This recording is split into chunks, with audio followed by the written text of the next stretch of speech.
समजलं नाही का म्हणत होती? एक बिचारी आंटी आणि तिची पूर्ण फॅमिली गेली आणि मग जावं लागते. कोणाची फॅमिली? ते आंटीची. कुठे गेली फॅमिली? मुंबईत. हो का? तर तू कशाला जाते आंटीकडे मग? कारण का ते अकेली आहे. मग तू काय करतेस तिच्यासोबत जाऊन? मी थोडंसं खेळतो. पण तिने तर तुला बोलवलंच नाही आहे.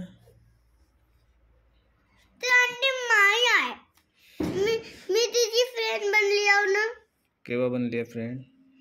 आता जशीच आंटी जितकी भी आली आमच्या घरी, जशीच आली वर्त गेली, मी भी येतो वर्त जेव्हा.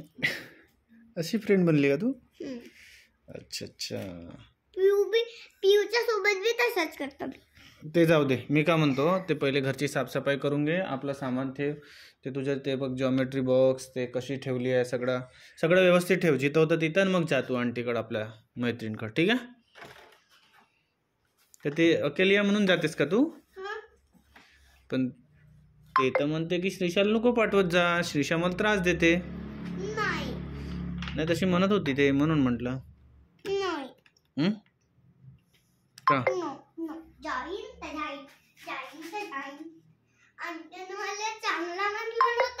केव्हा? जेव्हा आम्ही ते रजाई शिलासाठी आलो होतो. हो का जी? मी धागा दिलो रजाई शिलासाठी. अच्छा, म्हणून तू ते एशीत म्हटलं होतं का? म्हणून तू जातो म्हणते का?